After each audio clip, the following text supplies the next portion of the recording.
Acabamos de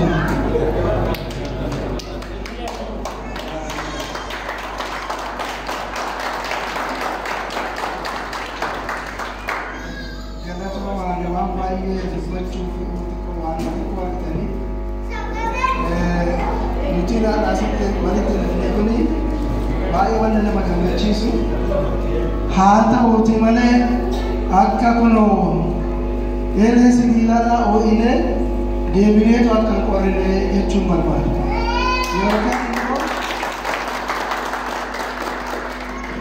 Warre ollaa keenya maal jedhan yeroo Oromoo qo'eetoo qabu anis Oromoodhaa jedhanii sanyii isaanii dubbatti deebi'anii lakkaawwatan.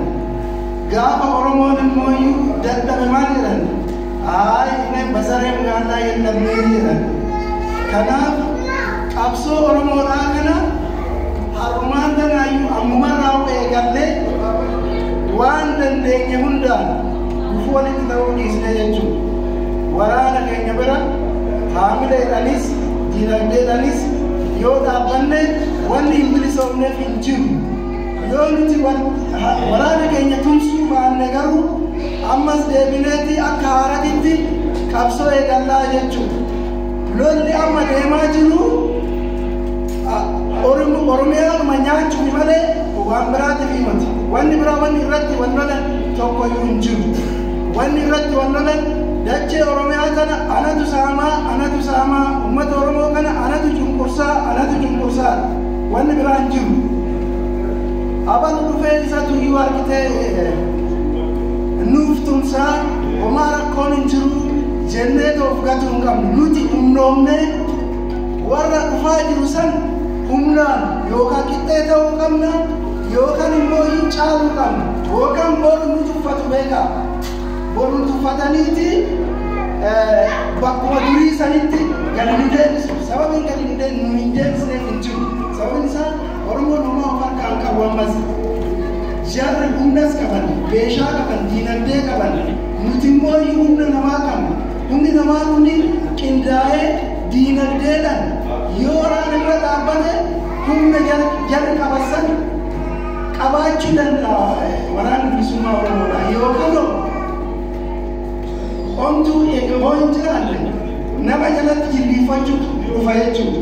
Lammaffaa ammas deebinee nama jalatti jilbiifanne kun qaanii guddaadha jechuudha. Qaanii guddaa nuti nama asitti walitti dhufne kuni walirraa hin citiin dinagdee gargaaramoo dinagdee gargaara. Haga humna keenya baatiidhaan waraana keenya bira dhaabbachuu qabna. Nuti Oromoodha bara ofitti amanuu qabna. Waraana bilisummaa Oromoodhaa kan uummata Oromoo hundaadha. Kan naannoo tokko yookaan immoo kan abaaboon qabaatu jiru. Kan hundaati kan hunda keenyati obboleewwan keenya argitanii foon keenya Oromoodha.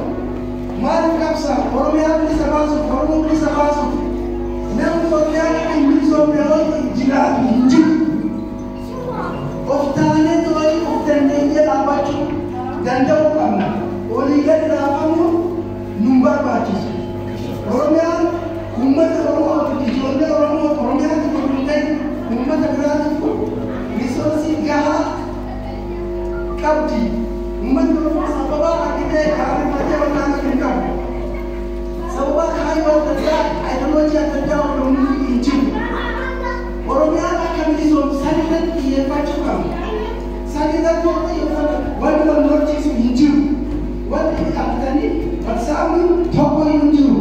Hundumaa akka osoo ta'e warreen baratan akka yoo Oromoo hundumaa bal'aa hundumtuu dura dhaangoo qooddachuu risoorsii Oromiyaa qooddachuu kan warra malee wanti irratti gara biyyi deemaa jiran gara biyyi deemuun isaa eegja. Oromiyaa argatanii Oromiyaa seentara waan hundaati jechuudha. Oromiyaa irratti kan xumuraa hin deemu. Yoo Finfinnee gara wanti biraa hin jiru. Kan barbaachisu Finfinnee irraa qorraa otoo kan ta'anii Finfinnee darbachuu wanti biraa hin jiru. Kanaaf nuti waraanni keenya naannoo Oromiyaa uwwisuu danda'uu qaba. Humna sana uwwisuu qaba.